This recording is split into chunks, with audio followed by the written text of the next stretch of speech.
ওম শান্তি।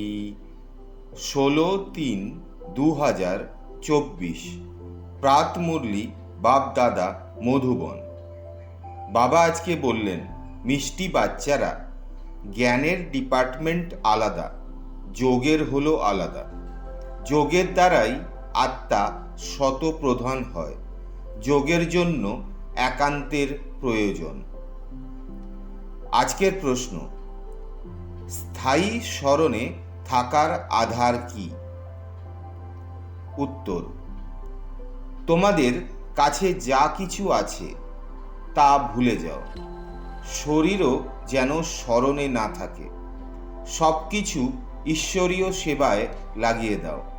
এটাই হলো তোমাদের পরিশ্রম। এই কুরবানির সমর্পণের দ্বারাই স্মরণ স্থায়ী হতে পারে। বাচ্চারা, তোমরা যদি প্রেমপূর্বক বাবাকে মনে করো, তবেই তোমার স্মরণ তার স্মরণকে টানবে। তখন বাবাও কারেন্ট দেবেন, আর সেই কারেন্টেই আয়ু বৃদ্ধি হবে। আত্মা এবার হেলদি হতে পারবে। ওম শান্তি। ধারণার জন্য মুখ্য সার।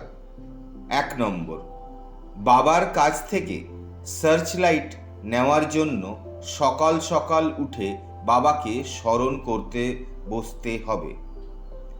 রাত্রিতে অন্যদেরকে কারেন্ট দিয়ে বাবার সাহায্যকারী হয়ে উঠতে হবে।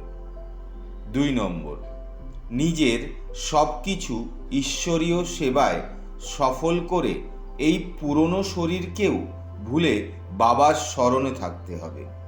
সম্পূর্ণরূপে নিজেকে অর্পণ করতে হবে।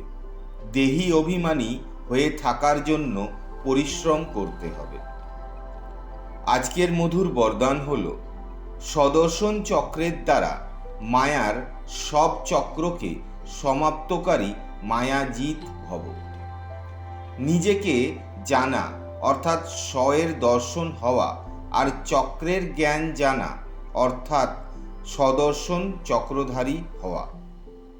যখন সদর্শন চক্রধারী হও, তখন অনেক মায়ার চক্র স্বতই সমাপ্ত হয়ে যায়।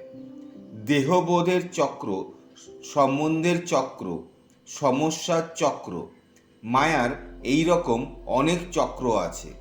63 জন্ম এমনিতেই অনেক রকমের চক্রে ফেসেছিলে, আর এখন সদর্শন চক্রধারী হওয়ার কারণে মায়াজিৎ হয়ে গেছো। সদর্শন চক্রধারী হওয়া অর্থাৎ জ্ঞানযোগের ডানা মেলে উড়ন্ত কলাতে যাওয়া। স্লোগান, বিদেহী স্থিতিতে থাকো তো পরিস্থিতিগুলি সহজেই পার হয়ে যাবে। শুক্রিয়া বাবা।